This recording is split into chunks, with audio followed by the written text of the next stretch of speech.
Hello everybody, how are you all? I hope each one of is fine and doing great in your studies. So कल एक notification आया था यूआईआईसी एओ का, ठीक है। एंड इससे पहले भी इन्होंने एक नोटिफिकेशन रिलीज़ किया था जो कि असिस्टेंट का था। तो हमें से काफ़ी लोग पूछ रहे थे कि मैम आपने फिल किया या आप करोगे या नहीं करोगे। एंड इस समय हम देखें तो अभी 3-4 फॉर्म आ रखे हैं इंश्योरेंस के, जैसे कि NICL एओ हो गया एंड इनके 2 फॉर्म्स हैं और साथ ही साथ GIC का आया था। तो सारे फॉर्म्स की फ़ीस देखे तो लगभग सेम ही है। एक GIC ऐसा था जिसमें भी सबके लिए नहीं, बट हाँ SC ST and I think females के लिए फ्री था, बाकी सबके लिए उसमें भी फ़ी दे रखी है। एंड फीस की बात करें तो सबके लिए वो अफोर्डेबल नहीं है, सब वो अफोर्ड नहीं कर सकते क्योंकि इतनी ज़्यादा वैकेंसीज तो इतनी ज़्यादा दे रखी हैं, उस पर फीस इतनी उन्होंने कम कर रखी है कि क्या ही कहें। आई होप आप समझ रहे होंगे कि मेरा क्या कहने का मतलब है, ठीक है। तो जैसे कि इसकी बात करें यूआईसी एओ की, तो जैसे कि जब कोई नोटिफिकेशन आता है तो आपने देखा होगा सारे टीचर्स जितने भी मेंटोर हैं सब हमें बताते हैं कि जो भी चीज़ें रहती हैं उससे रिलेटेड, स्पेशली पॉजिटिव पॉइंट्स जो रहते हैं वो सारे लोग मेंशन करते हैं। मेरा ऐसा मानना है कि सैलरी क्या है, कितने अलाउंसेस पार्क्स वगैरह सब कुछ सब बताते हैं, बट जो कुछ चीज़ें ऐसी हैं जो एक एस्पायरेंट को सोचनी चाहिए। जैसे कि इसकी बात करें तो इसमें जो पोस्टिंग वगैरह को लेके है वो सारी चीज़ें, तो हर इंसान हर जगह पे कंफर्टेबल नहीं है। और फ़ीस को ही बात करें तो हर इंसान अफोर्ड नहीं कर सकता, तो बहुत सारी चीज़ें हैं। तो आप किसी से ना पूछते हुए कि आप फॉर्म फिल करेंगे या नहीं करेंगे, या फिर जो भी चीज़ें काफ़ी लोग ये भी पूछते हैं कि जैसे कि ग्रेजुएशन में हाँ इसका जो क्राइटेरिया दे रखा है 60% का, तो वो काफ़ी लोग के उसमें भी क्वेश्चंस हैं कि हाँ हमारा पोस्ट ग्रेजुएशन में इतना दे रखा है, ग्रेजुएशन में नहीं है तो क्या चलेगा। आप खुद नोटिफिकेशन अच्छे से रीड करो केयरफुली, आपको किसी से कुछ पूछने की ज़रूरत नहीं पड़ेगी कि आप कुछ भी, जैसे कि आप पूछते रहते थे क्वेश्चन, आप आराम से एक बार नोटिफिकेशन पढ़ लो, आपको जो फिर उसके बाद आप डिसाइड करो कि आप उस चीज़ को लेके कंफर्टेबल हो या नहीं हो। उस हिसाब से आप डिसाइड करो कि आपको फॉर्म फिल करना है या नहीं करना है।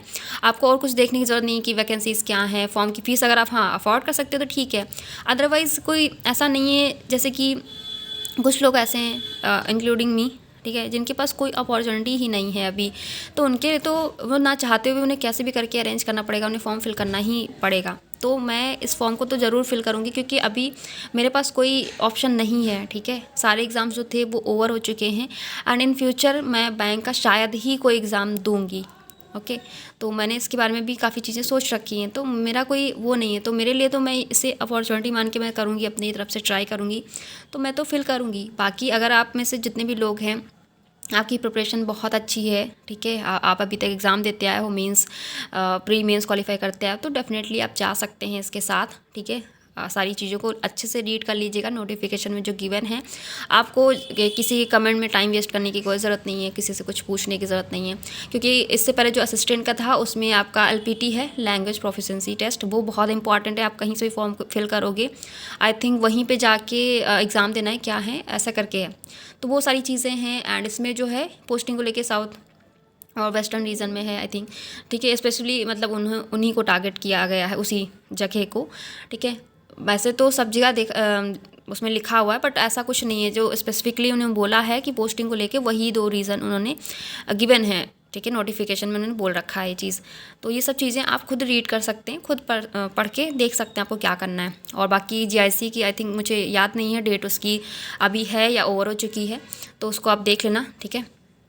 बाकी ये सारी चीज़ें हैं और इसके साथ ही हाँ उसमें टेक्स्ट बुक में अभी उनकी 10th एनिवर्सरी चल रही है, तो उन्होंने उसके ओकेज़न पे एक ऑफ़र रखा हुआ है। तो जिन लोगों के पास टेक्स्ट बुक का पास नहीं है तो आप ले सकते हैं, ठीक है। जो भी अभी ये फॉर्म्स आए हैं इनकी प्रिपरेशन करने के लिए, उसमें आपको प्रीवियस ईयर के, क्योंकि इसका पेपर जो हुआ था वो 2016 या 15 में आया था, ये काफ़ी टाइम बाद ही आया है फॉर्म। तो इसके मेमोरी बेस्ड जो भी रहेंगे प्रीवियस ईयर के पेपर क्या रहे थे, किस तरह के क्वेश्चन पूछे जाते हैं, वो आपको हर जगह आई थिंक नहीं अवेलेबल होंगे। तो उसके लिए भी आप पास प्रो के साथ जा सकते हैं, तो उसमें आपको एक आइडिया लग जाएगा किस तरह का पेपर पैटर्न रहता है, ठीक है। तो वो आप देख के उसमें अपना लेवल भी जज कर सकते हैं। तो लिंक आपको डिस्क्रिप्शन बॉक्स में मिल जाएगा, आप वहाँ से जाके ले सकते हैं। कोड यूज़ कर लीजिएगा VS10, तो जितना भी मैक्सिमम डिस्काउंट चल रहा होगा टेक्स्ट बुक पे वो आपको मिल जाएगा।